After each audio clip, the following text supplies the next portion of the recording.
Good Thursday morning to you, and welcome into the Nick Craig Show, streaming live this morning on YouTube, Rumble, and X. Don't forget that you can take the podcast with you. Listen anytime, any place by checking out the Nick Craig Show in your favorite podcast app. You can also listen on your computer at work, maybe, by visiting the website nickcraig.com. All of the podcast episodes are available there.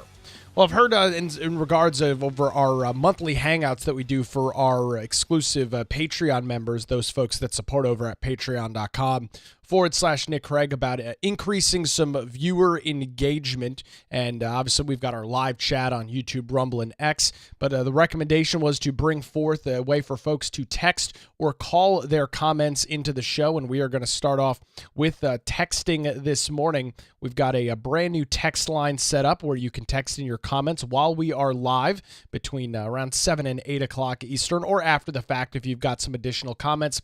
That text line is 910-377-6425. That's 910-377-6425, where you can text in your comments this morning, and we'll do our best to get to those throughout the program. And what it was, a busy night in North Carolina last night as Attorney General Josh Stein, or former Attorney General Josh Stein, what I should say, now Governor Stein, gave his first State of the State address talking about a variety of issues affecting the state of North Carolina.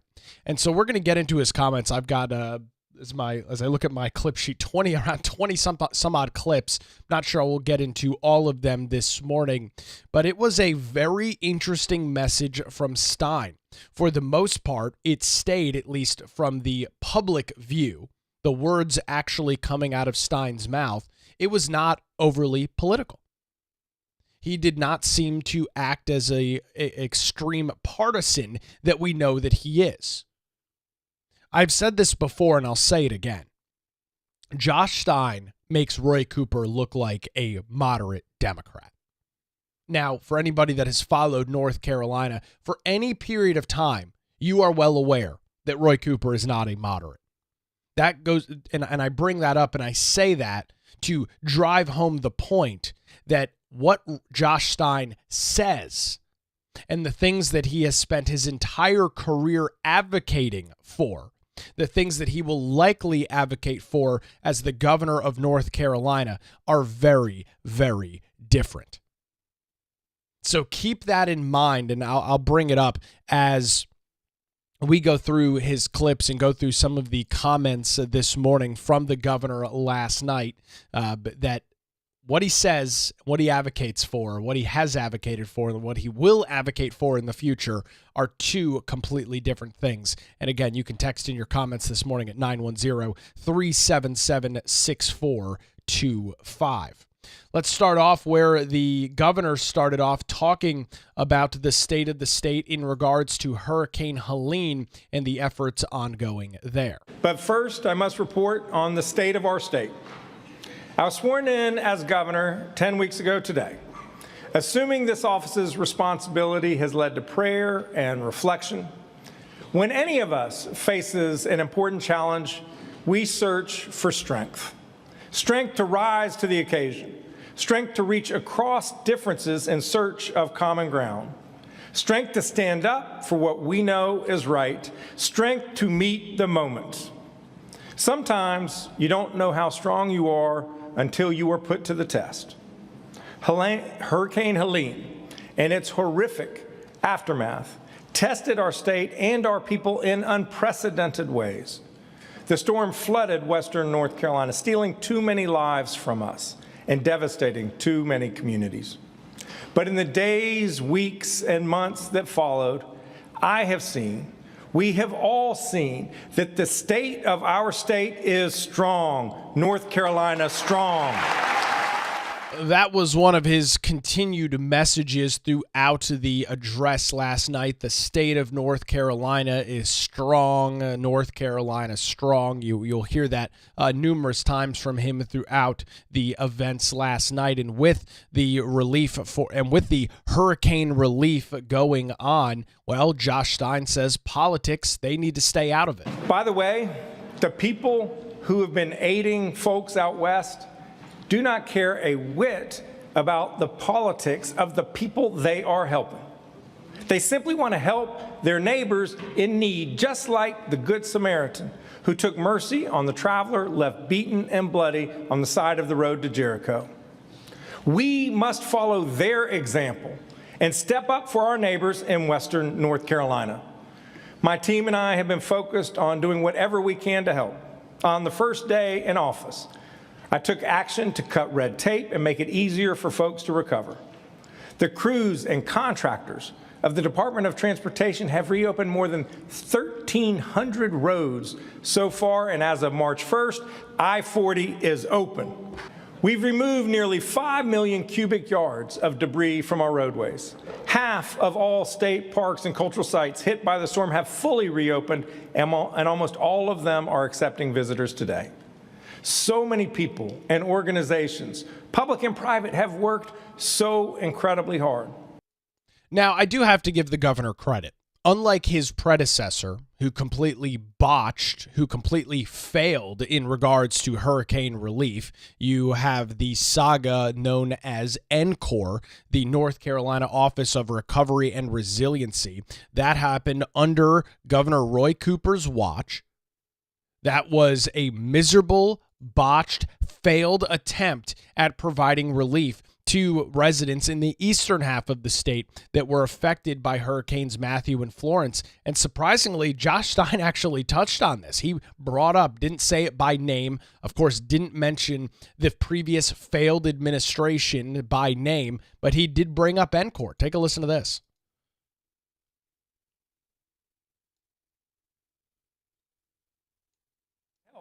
Folks who lost everything to Hurricanes Matthew and Florence. Folks who just want their home back. The bill that we're waiting on also includes funding to help them move forward as well. And no matter where you live, if disaster strikes, we will be there for you here in North Carolina. And I appreciate the words there from the governor, that we will be here for you, right? He mentioned that a lot as well. But the reality is this.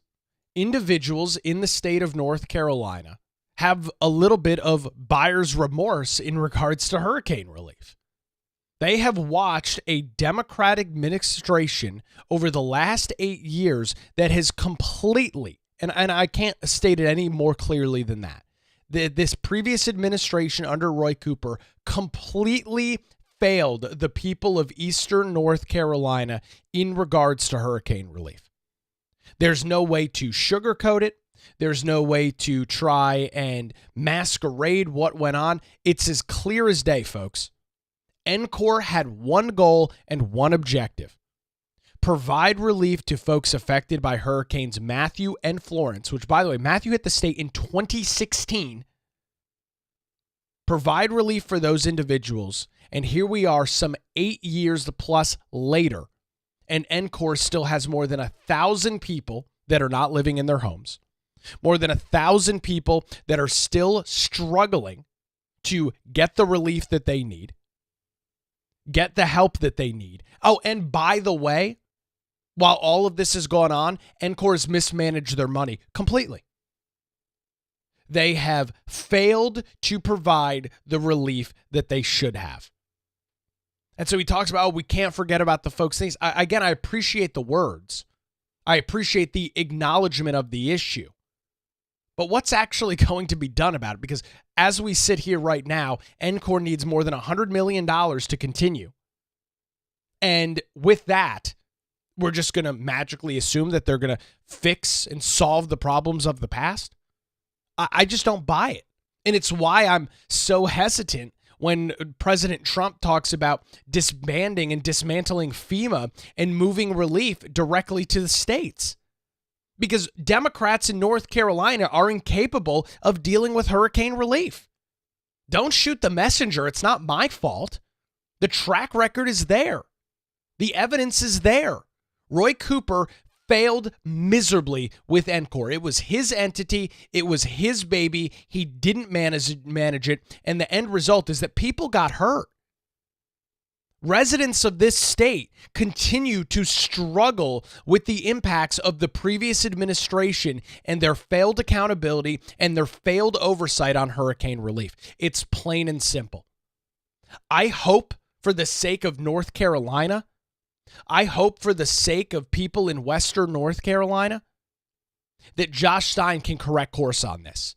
Because what we saw in the eastern half of this state over the last 8 years, if that is repeated in the West, at Western North Carolina as we know it right now, the small communities, the beautiful communities out west, you can take my words to the bank, they will cease to exist. They can't deal with what the eastern half of the state has dealt with over the last decade. They just can't. They just can't do it. It's not practical. It's not feasible. It's not possible. So Josh Stein is saying the right things. The question is, can his new entity in Grow NC, can they actually put it to task? Can they actually provide the work that needs to be done? That's one of the major questions this morning. In regards to hurricane relief, Josh Stein talked about the importance of small business, what he called the backbone of Western North Carolina. Take a listen to this. We've been focused on supporting struggling small businesses. After a major disaster, more than 40% of all affected small businesses never open their doors. Within 2 years, 60% have permanently closed shop. Folks, we cannot let that be our story here in North Carolina. Small business is the beating heart of the economy of Western North Carolina. So we have partnered with the Dogwood Health Trust and the Duke Endowment to offer $35 million in grants to impacted small businesses. They can use these grants for paying their staff, restoring inventory, fixing up their property, whatever they need. So far, we've been able to award more than 1,000 grants to small businesses. And so Stein's talking about the importance of small business. There's no question about that. But, it's pretty interesting when you look at the relief efforts that are going on right now. Getting a text in this morning from Jay over on our text message line at 910-377-6425. For those keenly that know dials and digits, that's 910-377-NICK. Look at that, 6425. Jay says, wondering if the $100 million for Western North Carolina ever was even spent helping North Carolinians.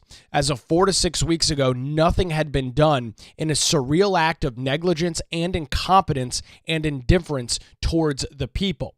Well, Jay, it's a very interesting question, and fortunately, we do have some data on this. When you look at the dashboard that is available over at the state auditor's website, this is the Helene Recovery Dashboard that is available through state auditor Dave Bolick's website. Well, these numbers are pretty shocking. Grow NC's actual operational expenditures are only $1,700. Meanwhile, for Grow NC, the group that is responsible for hundreds of millions of dollars in relief and aid, well, their estimated annual payroll is $1.31 million. So again, the talk is good. The comments are good. I appreciate them. But we need to see action. North Carolinians have heard the rhetoric time and time again from Democrat administrations, including the likes of Roy Cooper, and they don't have confidence. They are concerned that it's all talk but no action. And what we know with this storm is that a couple $100 million here or there is literally a drop in the bucket. We're talking about an estimated multi-billion dollar storm in terms of damage. And Stein says, well, he's working not only with Congress, but with the Trump administration to secure some of that relief. Take a listen. Folks, we're talking about $60 billion in overall damages. By far the costliest storm to ever hit our state. That is too much for those affected to bear themselves. They need our help. People need to get back in their homes. Roads and bridges need to be fixed. Businesses need to keep their doors open and their employees hired. Our communities need clean drinking water. That's why I'm working with President Trump and his cabinet and our congressional delegation to seek billions more in federal funds ASAP. And that's why I urge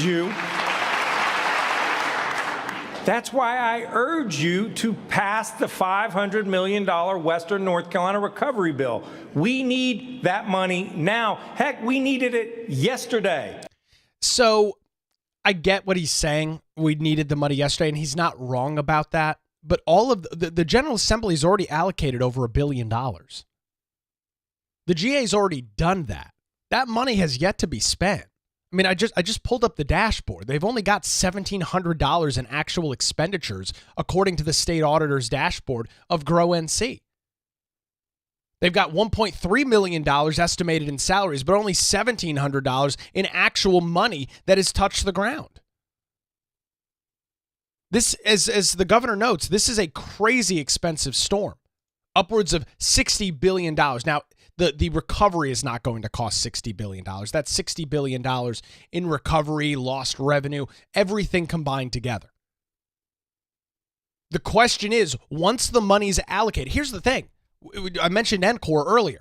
NCOR had all the money they needed. The North Carolina Office of Recovery and Resiliency had every penny that they needed. And what happened? They mismanaged the money. They mismanaged the funds. And the end result of that was they had to keep coming back to the legislature with their hand out, begging for more money, telling lawmakers, "Oh, we're gonna do better this time. We're not gonna repeat our same sorry old stupid ineffective processes again." But lo and behold, third, fourth time coming to the GA begging for cash, that's exactly what happened. I mean, rinse and repeat with NCOR. Rinse and repeat with Democrat administrations and their failures to get on top of hurricane relief. Now, I guess the big difference here between Helene and Matthew and Florence is that there is a lot of national media coverage on Western North Carolina. Not to minimize the devastation and destructions from Helene and Matthew. I was here from Florence and Matthew. Not to denigrate the effects from those two storms. It's a completely different ballpark. It's a completely different animal from what's out in Western North Carolina. I mean, it's not even close. And so because there's this national attention, because Trump continues to talk about Western North Carolina, because Congress continues to talk about Western North Carolina, there is a microscope on the relief efforts that are going on in this state. And if Stein and Grow NC want to botch it just like NCOR did, there is going to be mutiny on the hands of Governor Josh Stein. He has got a lot riding on the relief from a political standpoint. We're not even talking about the human impact, talking about it from a pure political standpoint. So words are great, but unfortunately talk is cheap. We need to see action, boots on the ground, and things actually happening in the western half of North Carolina. With that, Governor Stein transitioned into how the state is growing from a business standpoint. And with that business growth, well, those places need high-quality, skilled workers. And he says everybody in North Carolina, regardless of where they live, need a shot at success. The governor from last night. Fundamentally, our commitment to our people is that they have a real shot at success, to get a good-paying job or start a small business. That's the promise of North Carolina. Where you come from should never limit how far you can go. Delivering on that promise is what drives me as your governor.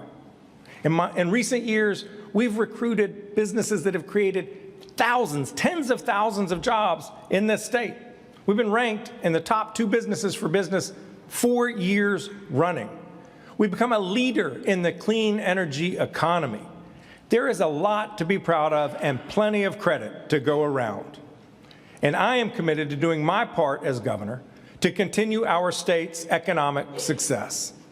In just the past 2 months, we've announced more than 1,500 new jobs, most of which are in rural North Carolina. But we cannot rest on our laurels. Other states want what we have. It is a very competitive world. We can't afford to leave anyone's talents on the sidelines. So we must be a state that is welcoming to all people.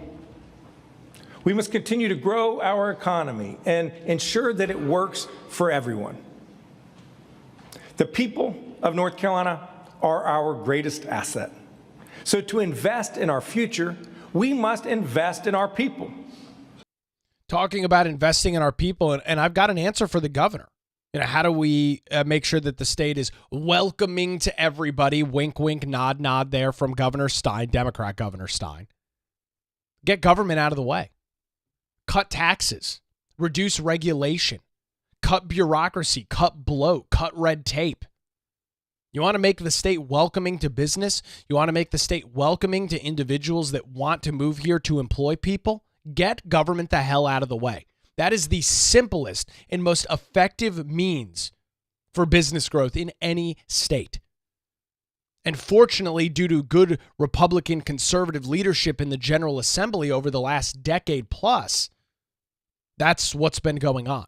Business and personal taxes continue to drop. Burdensome regulation, burdensome red tape on businesses continue to be cut. You want to talk about business growth? Government needs to step aside and allow business to do what business does best: operate, generate revenue, and employ people. Get government out of the way.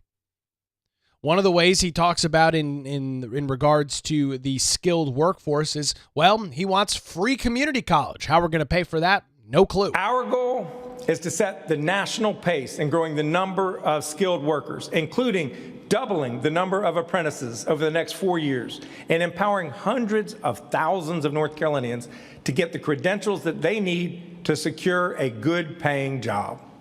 So I'm proposing that for students getting certified in high-demand sectors like advanced manufacturing or healthcare or IT, that we provide them free community college. I am not opposed to what Governor Stein is talking about. I think if you've got individuals that are going into these fields, again, all of this surrounds driving business, driving economic growth in North Carolina. A rising tide raises all ships. We're well aware of this. That there needs to be free community college for individuals looking at getting certain degrees in certain programs. I agree with that. And so the question is, how do you pay for it? Raising taxes is not the solution. If the General Assembly wants to cut waste and cut bloat, cut nonsense and garbage out of the budget to fund this, I'm totally fine with that. But we are not going to raise taxes to provide free community college. That is not, it has a counterintuitive effect to what it's trying to do. The idea, I think, is a good one. And you talk about luring these businesses into a very competitive national economy where you've got so many states that are offering big time incentive packages to businesses, which North Carolina should not be in the ballpark of, but they are anyway. How do we drive business? How do we drive growth? A skilled workforce, highly skilled labor. And so if government wants to cut bloat and fat to provide that free community college, sign me up. I'm all in favor of it. And with this growth, with these businesses moving here, with so many individuals from the Northeast heading down south, escaping the awful climate and the terrible political environment, well, that has caused a huge housing crunch. It's a major issue here in Wilmington, New Hanover County, and southeastern North Carolina as a whole. Here's Governor Stein's comments on housing. North Carolina is the third fastest growing state in this country after Texas and Florida. But our housing supply has not kept up. To keep prices down, we need more housing of all types: single family, duplexes, triplexes, apartments, condominiums, special needs housing. We can find bipartisan solutions to high housing costs if we work together. So let's do it, and let's get more homes for our people. And the answer to this is very simple. Talks about a bipartisan solution for more housing. Housing is one of the quintessential examples of where government is too involved. I am not advocating for getting rid of building codes. I'm not advocating for cutting out regulation in regards to building. That's not what anybody is advocating for. But there is so much work that goes on.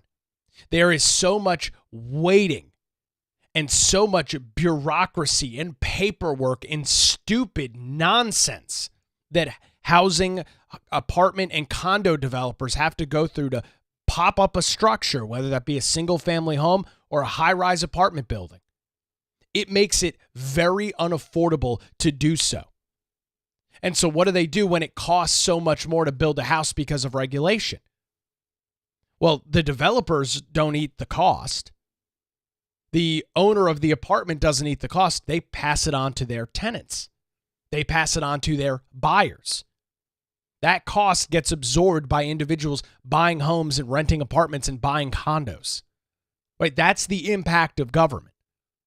When the process is delayed, slowed down, dragged out, time is money. And these developers factor that into the cost of building a new residential housing unit, building a new apartment, building a new condo.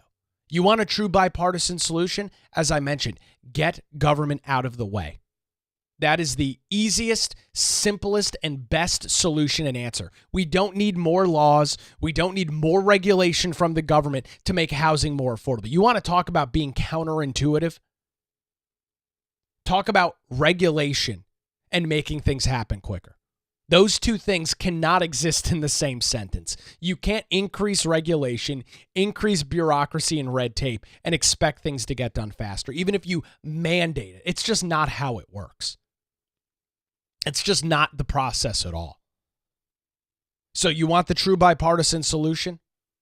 Start cutting regulation, start cutting red tape, and start cutting bureaucracy. If that's what the governor's talking about, again, all in favor of it. And I found this to be rather interesting. Governor Stein talking about people moving to North Carolina, the business climate. He talked about cutting taxes, not something you typically hear from Democrats at all. To make North Carolina a state where people thrive, we need to invest in children and their families by cutting taxes for middle-class families. We can cut taxes. We can cut taxes to help families manage the cost of raising a child. We can cut taxes to make child care more affordable. We can cut taxes on working families to put more money in their pockets, lift children out of poverty, and stimulate local economies. These three targeted tax cuts are what being pro-family looks like. But see, here's the issue with that. Why are we looking at three targeted tax cuts? Why are we not just talking about reducing, and fortunately Republicans in the GA are doing this right now, but why are we not talking about across the board cutting North Carolina personal income tax? Why are we focusing on child care and things of that nature? Why just cut taxes? If you lower individuals' personal income tax, that means they get more in their paycheck each and every month or biweekly, however you get paid. You get more immediately, and then you potentially owe less to the state government at the end of the year when you're filing your tax returns, as we head into April. That's the solution. I don't know why we have to cherry pick where we're cutting taxes from. Just cut taxes for individuals.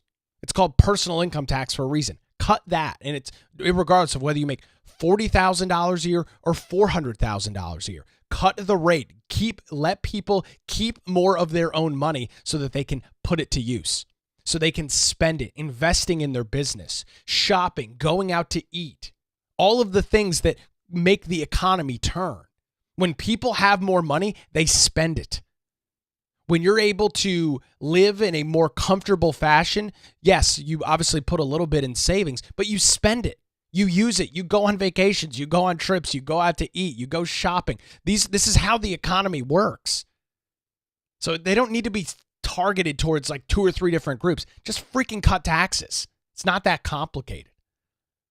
But with that, well, you can't talk about cutting taxes without those evil, damn wealthy corporations and people. And Josh Stein talked about that as well. But we won't be able to make these necessary investments if we do not address the self-inflicted fiscal cliff that we face in a couple years, especially given today's economic uncertainties. We're at a fork in the road when it comes to our budget.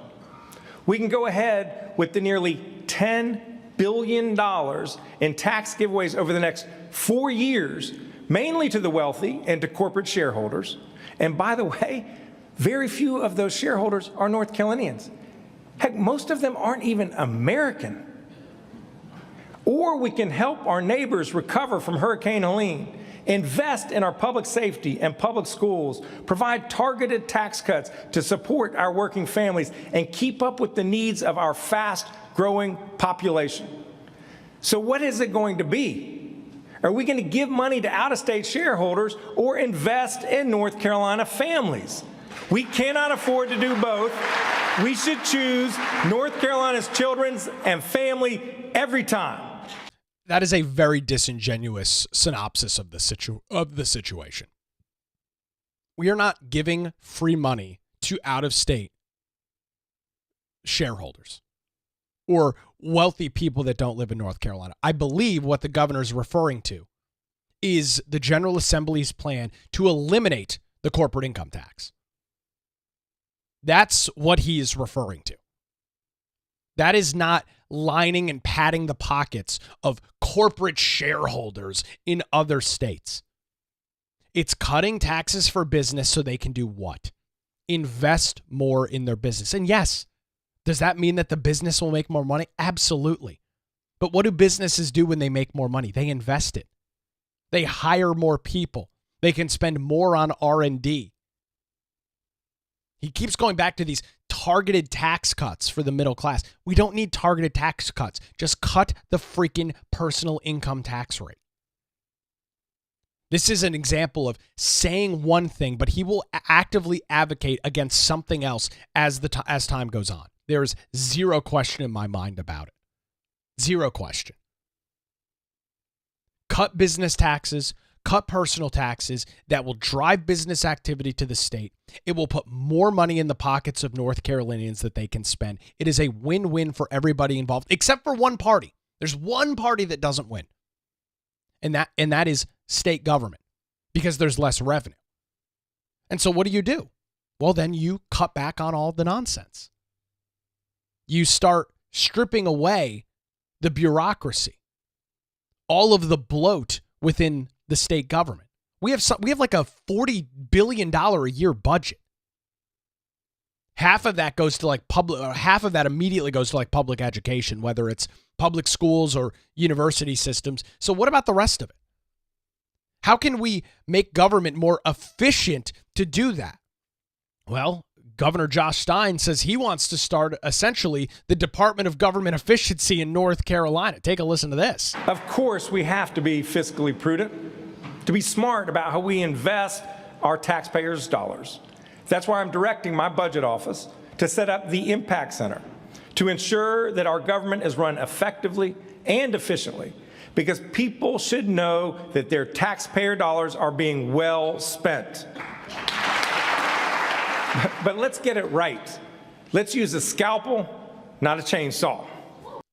Hugh. Little chainsaw Elon Musk joke there. The governor's budget office is not going to be the one that makes government more efficient and more effective. I can promise you that.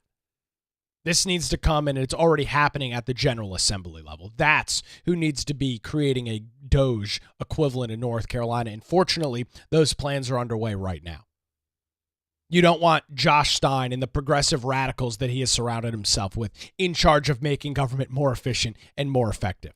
The reason we're in the mess right now is because of people like Josh Stein, because of the individuals that he has surrounded himself with that are big government progressive radical leftists that love spending money on pet projects, love gaming the system, and love spending other people's money. Do we need a Department of Government Efficiency in North Carolina? Hell yeah. But we sure as hell don't need it coming from Josh Stein's office. There needs to be incredible oversight from the GA on this, who is actually accountable to the voters, not some unelected group within the governor's budget office. That ain't the solution at all, I can promise you that.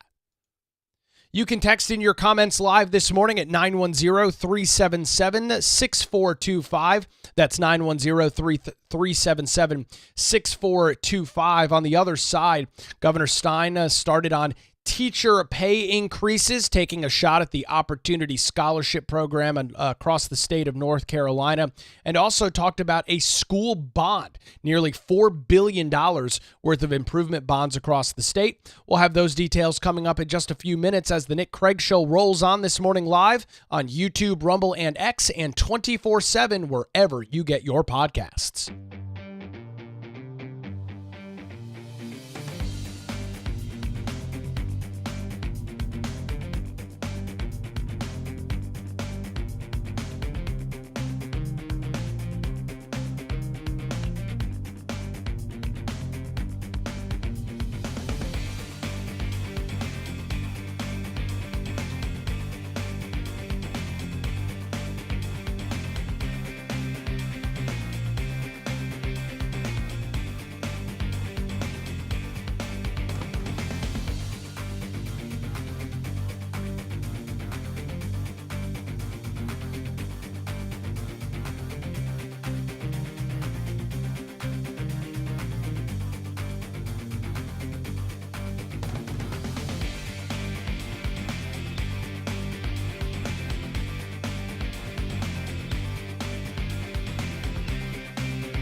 And welcome back to the Nick Craig Show, live on a Thursday morning on YouTube, Rumble, and X 24/7, wherever you get your podcasts. I want to remind you that you can support the show financially if you believe that you are getting some value out of the program each and every weekday morning. I encourage you to head on over to patreon.com/Nick Craig, a couple of different tiers available. You'll get access to the daily show notes and more, including our exclusive monthly hangout that takes place over on our Patreon at patreon.com/Nick Craig. I really appreciate everybody's support over the last almost 2 months since we began and embarked on this endeavor together. It is greatly appreciated over at patreon.com/Nick Craig. We are providing a full recap this morning of Josh Stein, Democrat Governor Josh Stein's State of the State address last night. Heard a little bit about hurricane relief, the individual opportunity to have success in the state of North Carolina, housing, cutting taxes, a lot that the governor went through in about 50 minutes last night. And as we headed into about the 20 or 25-minute mark, we then got into something that has been a huge back and forth political battle in North Carolina: teacher pay and teacher salaries across the state. Here's how Josh Stein summarized it last night in Raleigh. A good teacher inspires their students. That's why we must recruit and retain the best. And that's why we must give teachers a real pay raise. Now, I'm going to stop the governor right there. This idea, a real pay raise, as opposed to what, a fake pay raise? Right? Because if we actually look at the recent history, Republicans who have led the North Carolina General Assembly since 2012 have continued to advocate and continued to give teachers salary increases. Now, his predecessor, Governor Roy Cooper, vetoed budget after budget that included teacher pay raises. Republicans have been the one giving teachers pay increases, not Democrats. And I'll take you back to 2008, under 100 plus years of Democrat control in the General Assembly.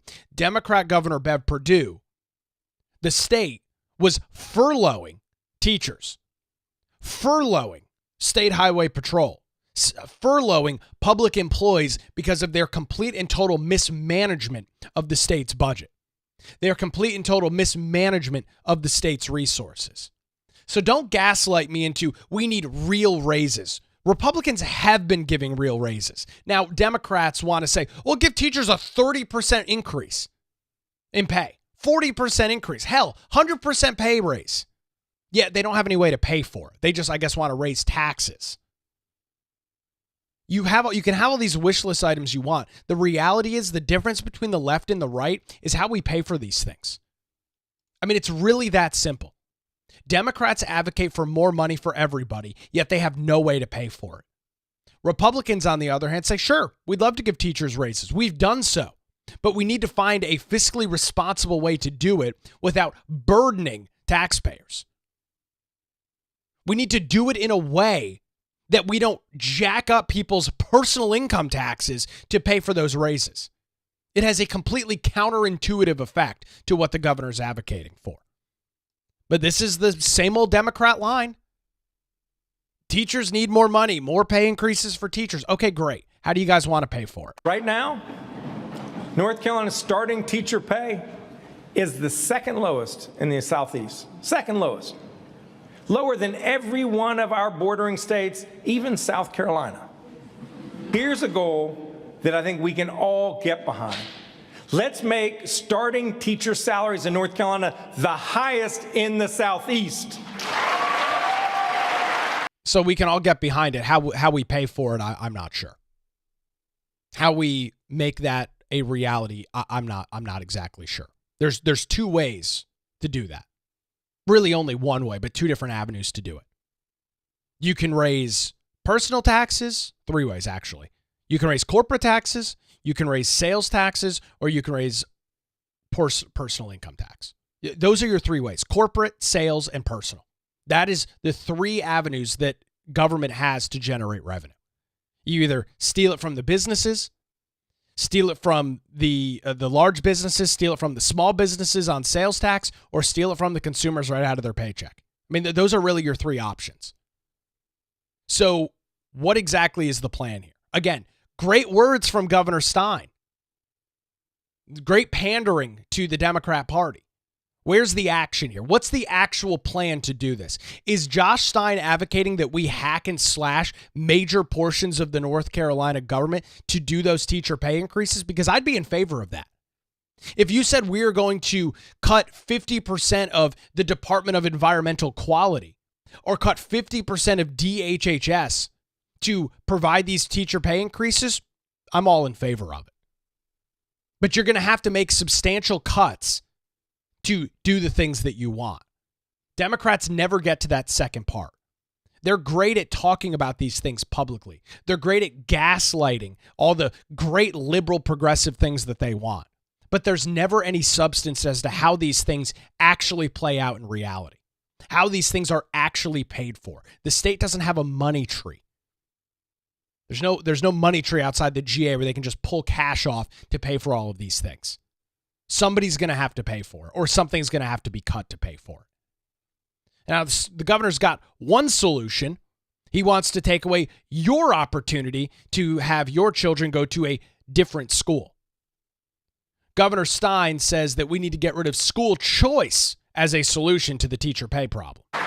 North Carolina is 48th in the nation in per pupil investment. Let that sink in. 48th. We should not be taking money from our public school kids to pay wealthy parents sending their kids to unaccountable private schools to the tune of $7.5 billion over the next decade. Very disingenuous, not truthful, and not accurate. Money is not being stolen. I'm not going to give this much breath because it's the same sorry, stupid Democrat talking point. The Opportunity Scholarship Program is not stealing money from public schools. When individuals, when parents, when grandparents, when guardians decide that the public school in their zip code is not good for their child, is not providing them with the sound quality education that a North Carolina public school is supposed to provide, they need an alternative.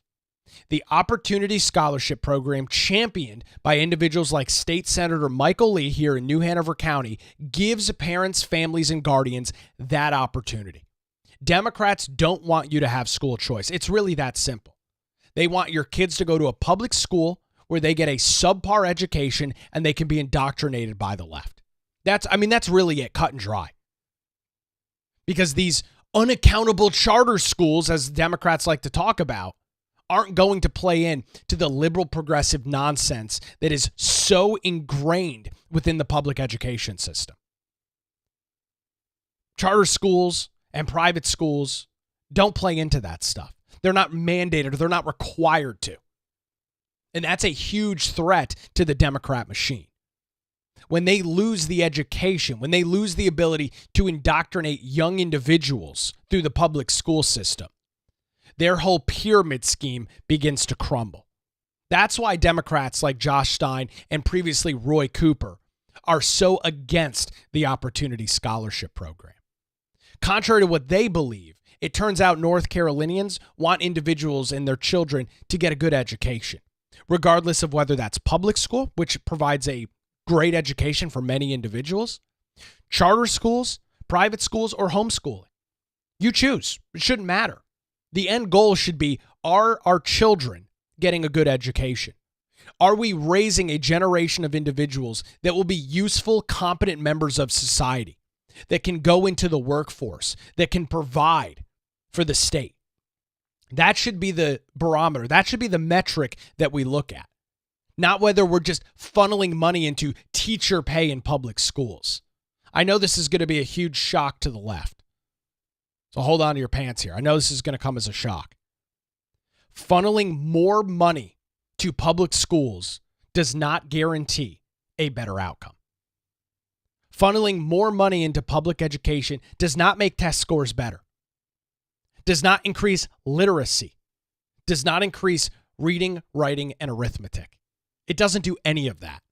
It's a pipe dream that you just dump more money into public schools and the outcomes are better. That's just not the case. The evidence doesn't back it up. We looked yesterday morning at the Department of Education. Their budget has soared 12% over the last decade, yet reading and math and writing scores are all down. It's not a money problem necessarily. Now, are there schools and are there districts where they do have financial straits, where they do need more money? Sure. But let's not pretend ourselves. Let's not act like just allocating hundreds of more millions of dollars a year into public schools is all of a sudden going to solve our problem. There's zero evidence to back that up whatsoever. Parents and families should have a choice on their children's education. The Opportunity Scholarship Program is phenomenal, and the evidence is, well, people are taking advantage of it. And it's not the wealthy millionaires in our state like Governor Stein is referencing. It is a three-tiered system that starts with individuals that are middle class. And as there is more money available, people in higher income brackets can take advantage of it. But let's, again, disingenuous, false, lying about the program. That's not how it starts. It specifically deals with middle class and lower income families first. Very disingenuous framing from Josh Stein. So what's the solution? Borrow more money. Josh Stein wants a $4 billion public school bond on ballots in North Carolina. Our students also need safe and well-built schools. Unfortunately, Too many of our schools are overcrowded or use trailers or have old leaking roofs and broken heating and air conditioning. It is 2025. We should not have to send kids home from school because the heat doesn't work. We need safer, healthier, and more modern schools. So tonight, I'm proposing a $4 billion public school bond. And if you're not sure about it, let's let the voters decide. Well, I can already tell you how the voters will decide. They will not be in favor of a $4 billion public school bond. Are there facility issues that need to be dealt with? Absolutely. It's a big issue here in New Hanover County. So it's time to get creative, and it's time to figure out how to pay for this stuff. Maybe we need to look at cutting some of our central office staff, cutting some of our redundancies within the public school system to generate additional monies or reallocate additional monies for some of these things. Again, there's no magical money tree. $4 billion school bond is going to be more debt on the heads of North Carolinians. More debt, more borrowing. We've got plenty of money. We just have to use it in a more efficient and more effective manner. Governor Stein then transitioned to talking about school safety. We also need upgrades for safety, like cameras, fences around playgrounds, exterior locks, fewer access points to secure our school buildings from people who mean harm. Nothing is more important than keeping our kids safe.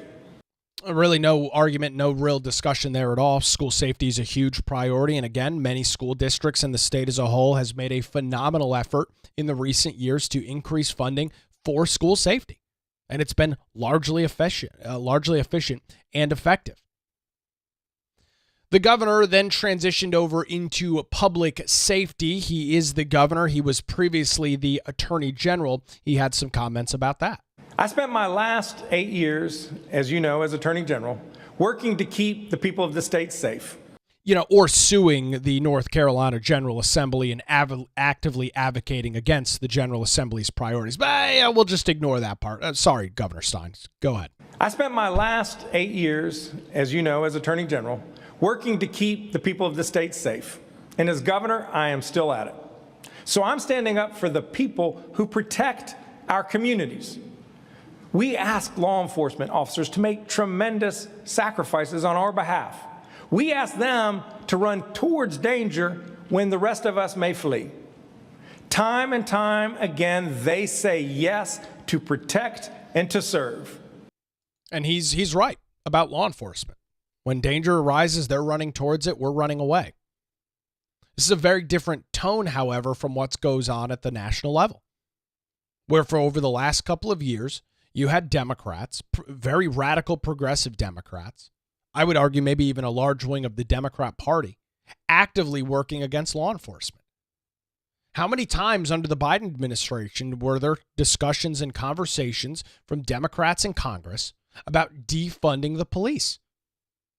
Which definitely equates to communities being less safe, which makes areas where people live less secure. For whatever reason, Democrats thought that was a great idea. Now, I will give Josh Stein credit for this. He is a very savvy, a very smart political operator. Josh Stein is not stupid. Josh Stein is not an idiot. He knows exactly how to play the political game. He is very, very savvy, and he has got an unbelievable machine behind the scenes that knows exactly what they need to do. It's very similar from the team that worked with Roy Cooper, who, contrary to whether you liked him or not, was a very effective governor. Did a lot in regards to his public image and his public perception. Mastered dealing with the people of North Carolina. While Joe Biden under the previous administration, while he had failing poll numbers in terms of approval, Roy Cooper was always above water. He did a phenomenal job at not getting tied up into these national narratives brought forth by the progressive left. And Josh Stein says, well, salaries need to increase for law enforcement officers and correction workers. As I travel the state, I regularly hear about law enforcement staffing shortages. Vacancies make it harder for law enforcement to do their jobs to keep us safe. That's why I am proposing salary increases for state law enforcement and correctional officers and signing bonuses for new officers, whether they are state or local. Let's make sure that we have more police officers on the beat. Let's show the nation that we put our money where our mouths are. In North Carolina, we value our law enforcement, that we invest in them the way that they invest in us. I mean, again, you talk about completely breaking from some of the narratives, some of the progressive left ideology. I would assume, and I think it's a fair assessment to say, that there were some members of the North Carolina General Assembly that last night, members of the Democrat Party, that were not cheering and clapping for those comments from Governor Stein. It is completely against their anti-police agenda, where they despise law enforcement. They actively advocate against law enforcement. They talk about cutting pay for law enforcement. Stein is a very, very smart political operator. He knows exactly what he's doing, and to his credit, he did it very efficiently last night. If you're a middle-of-the-road voter that does not follow politics very closely, and you watched last night's State of the State address, you would believe that Josh Stein is a middle-of-the-road politician, a middle-of-the-road elected official. Now, for individuals that do follow politics, folks that have been with me for some period of time, you know where Josh Stein stands on these issues. You know that he is a far left progressive radical in his ideologies. He kind of tiptoed around it a little bit. He brought up the teacher pay thing, brought up school vouchers. He dipped his toe in a little bit here and there.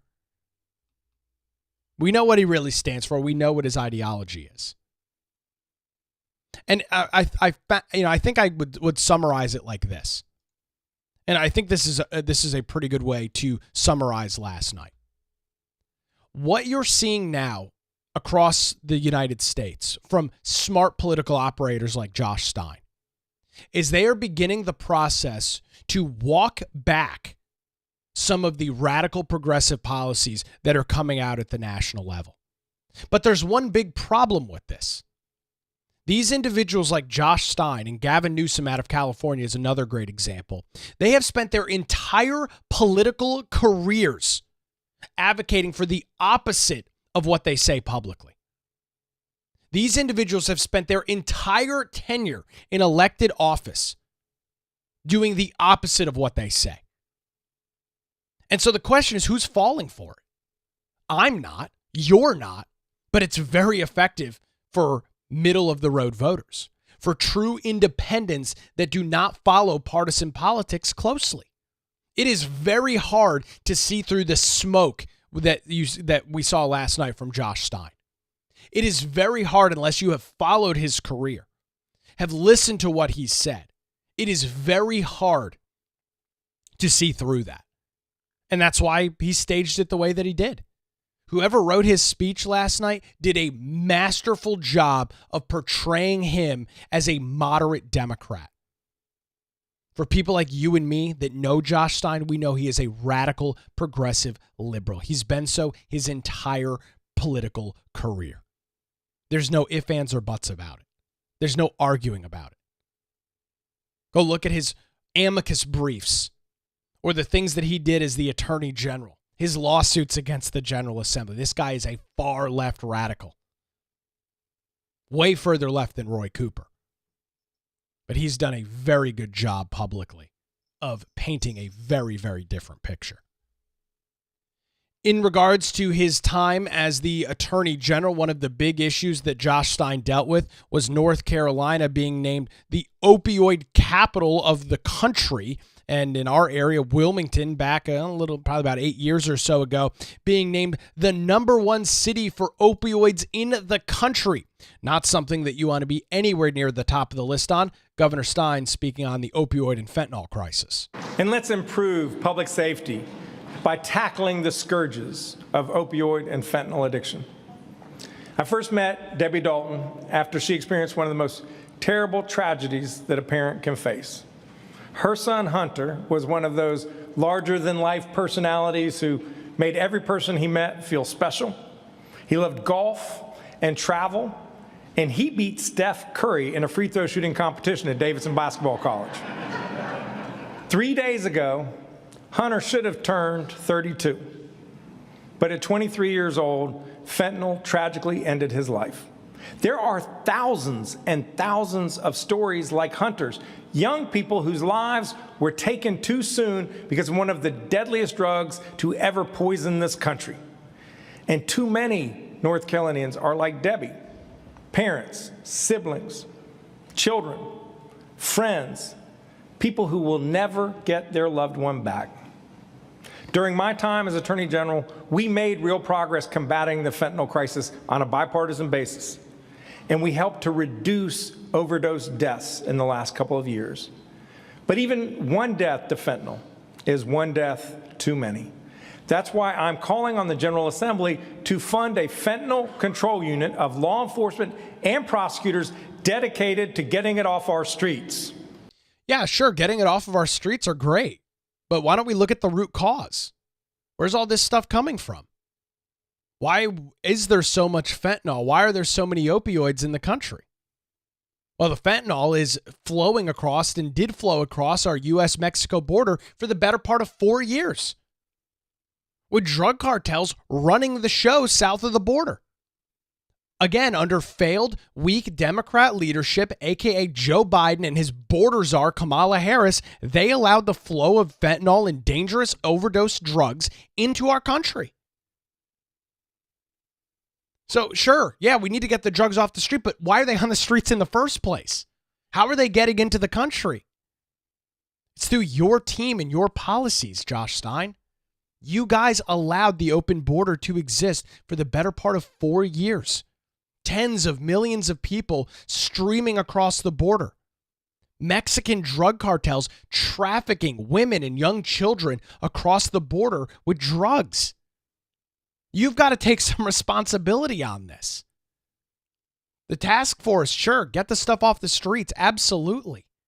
But how did it get here in the first place? That cannot be understated when we have this discussion about fentanyl and overdoses.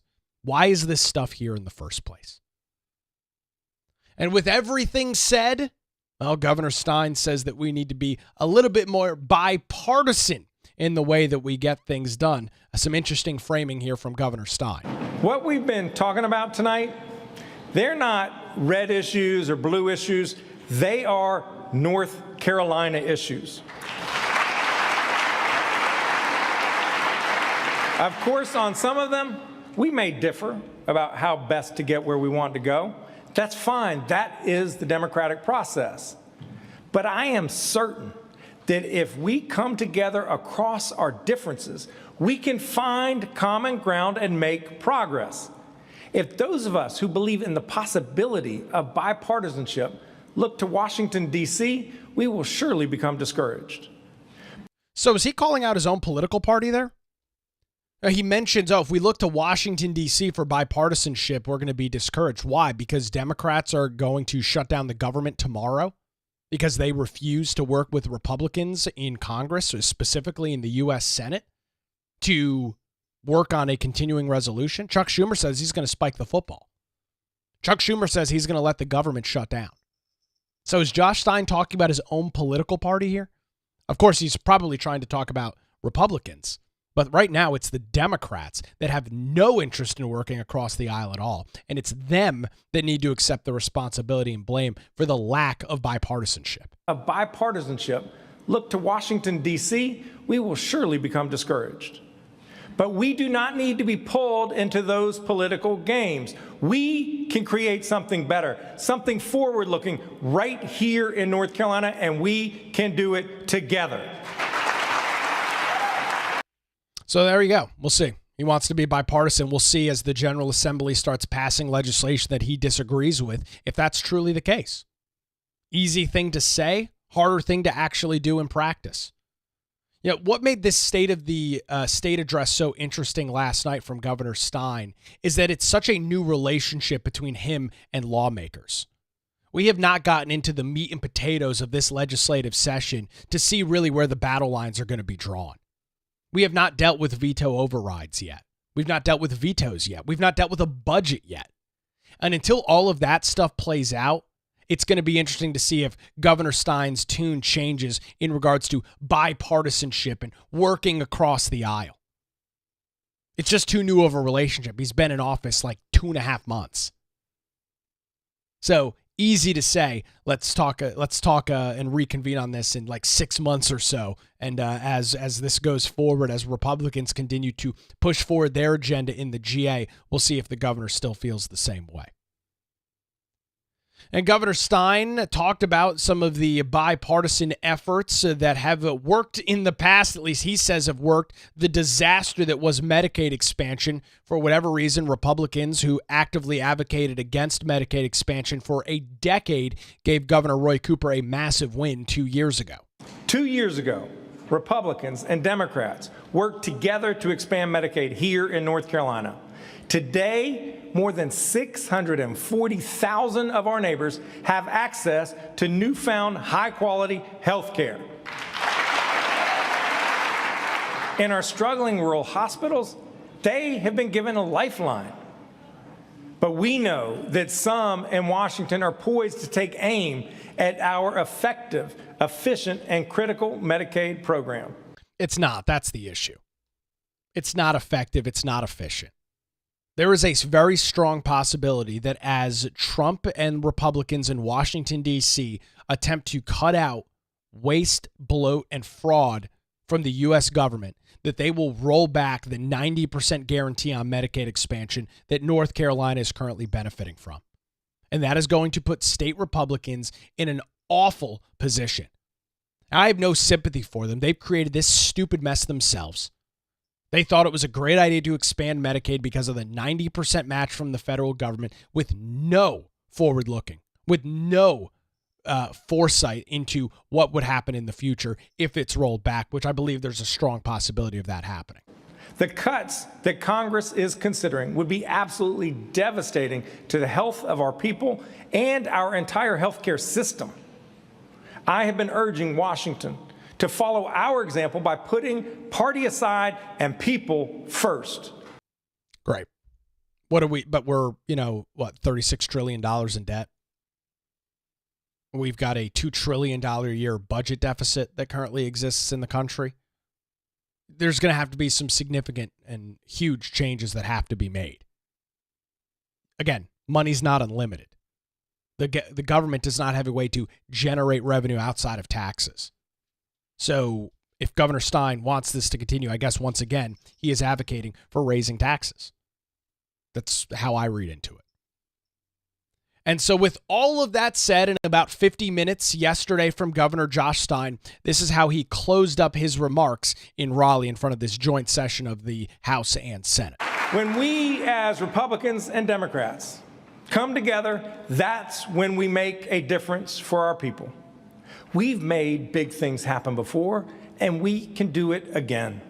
We can help Western North Carolina recover from the most damaging storm in our history. We can grow our economy and make it work for more people. We can make sure that our workforce needs meet the needs of our people and our businesses. We can keep our communities safe, and we can put our kids first every time.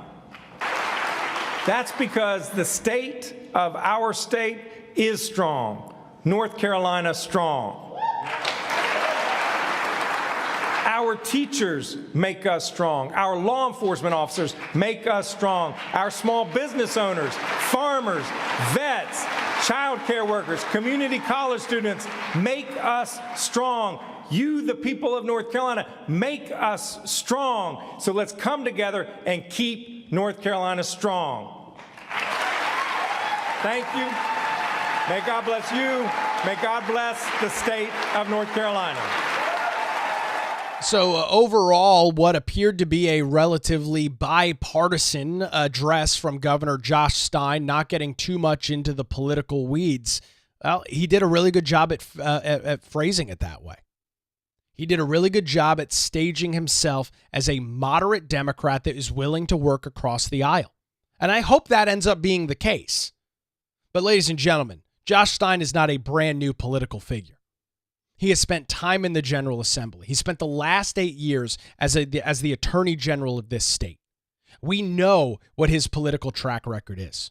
We know what he stands for. We know what he stands against. And so it's easy for him to stand up on stage and say that. Who knows? Maybe he's completely changed his political identity since becoming governor 2.5 months ago. I highly doubt that that's the case. You are going to see hyper partisanship from Governor Josh Stein and from the individuals he has surrounded himself with as he continues in this position. As the Republicans in the General Assembly continue to push forth smart, conservative ideas, you will see where Josh Stein actually falls on this stuff. And with that, as we wrap up the show this morning, there was a Republican response to this. Representative Destin Hall, who is the leader of the North Carolina House, had some comments on the state of the state last night. Here's Hall's response on Democrats and their radical policies. I thought he did a phenomenal job. Take a listen. But if North Carolina Democrats want to continue the same old failed policies of Joe Biden and Kamala Harris, policies that left our borders open to criminal illegal aliens, sent inflation soaring, and allowed grown men to compete in women's sports, we won't stand for it. Voters in North Carolina and across the country made it clear in November. You rejected the radical agenda of the left because you believe, as I do, that our state and our nation deserve better. The Republican-led General Assembly will continue to stand for common sense, for families, and for the values that make North Carolina strong. Props to Speaker Hall, calling out the left for who and what they are. They are a radical political party that advocates for the various things he just mentioned. Wide open borders, defunding police, allowing men and women's sports. These are the policy platforms of the left. This is what they run their campaigns on. This is what they gin up their entire supporter base on. And so they can say whatever they want publicly. Stein can say whatever he wants during the State of the State address. Let's see how this actually plays out. Let's see if he truly cares about bipartisanship. Let's see if he truly cares about working across the aisle and erasing the political divide, erasing the political lines. My money would be that that's not the case. As Republicans continue to work forward with their agenda in Raleigh, you will see a governor in Josh Stein that advocates against everything that they support, vetoes almost every piece of legislation that comes out of both chambers, and then we're really on to the races. Then we'll really see where the lines are divided in regards to partisan politics. A busy show this morning. Appreciate everybody joining us live on YouTube, Rumble, and X 24/7, wherever you get your podcasts. I encourage you to head on over to patreon.com/Nick Craig, where you can get access to bonus content, including the daily show notes. Expecting a big day in Washington, D.C., a potential government shutdown heading your way tomorrow. We'll have full details coming up for you on a Friday edition of the Nick Craig Show. Thank you so much for joining us this morning. We're back tomorrow morning live and on podcast. Have a great day.